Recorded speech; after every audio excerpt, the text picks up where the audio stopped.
episode of Her Bitcoin Story brought to you by Bitcoin Dada. And today we are going to answer some questions. Yeah, so let's start.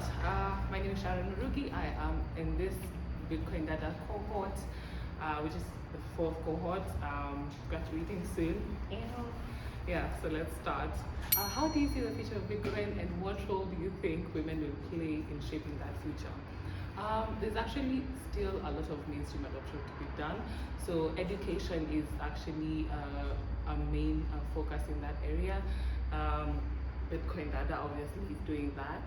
But apart from that, I see a lot of innovation and entrepreneurial development in that area as well.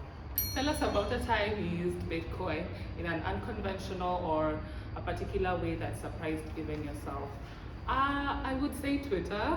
There's the tipping option on Twitter, and I jokingly put my address there. But when I went back and checked my wallet, and I found that someone had actually tipped me. That's a weird use case. Just a person giving you money for tweeting. Who didn't like that? Since the dive into the world of Bitcoin, what has been your journey like? I'm not gonna lie, it has been a lot of confusion. Since I joined into the Web3 world, it's a lot of information being given to you, and you don't know which one is legit, who to trust. So it's a lot of confusion. It's like a roller coaster, but there's also a lot of opportunities as well in terms of community education, even jobs. So that's something that's to be explored further. Other than making money, what benefits do you get from Bitcoin?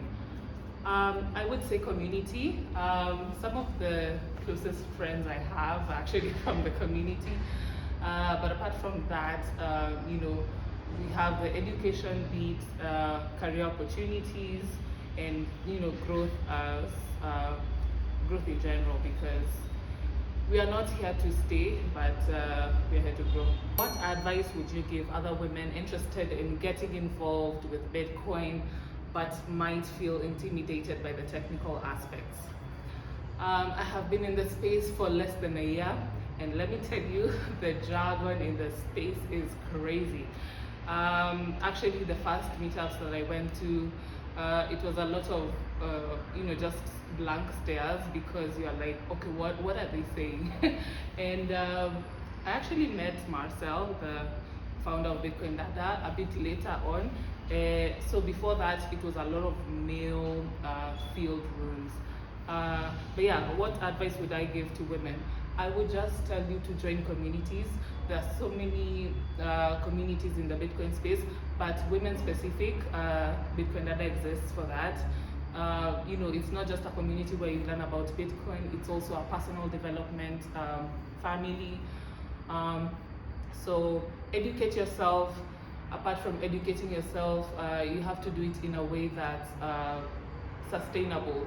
Like, you can't just learn everything at once. Choose what you want, learn the basics at first, and once you learn the basics, you can apply it to whatever situation.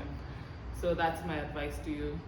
What Bitcoin myth and misconception do you often encounter, and how do you debunk them?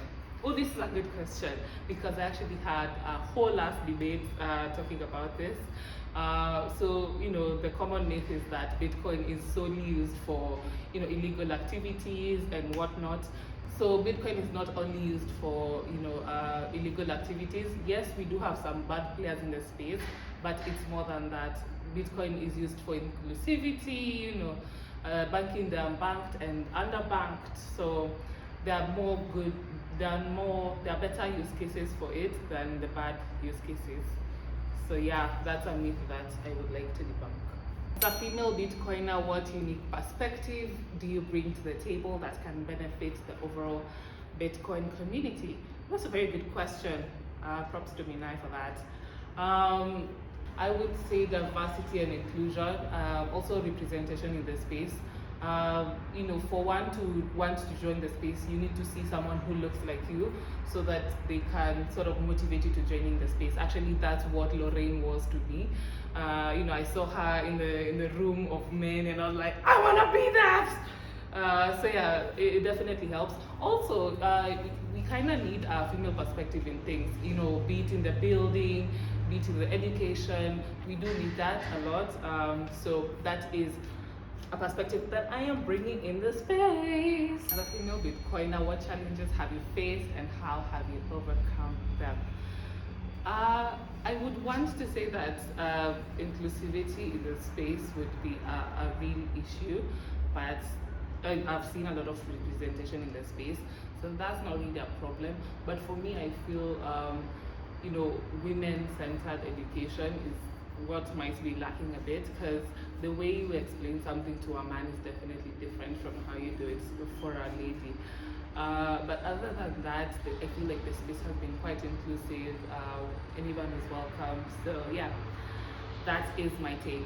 So the last question, what was your aha moment that made you realize Bitcoin's potential and decided to dive into the world of cryptocurrencies?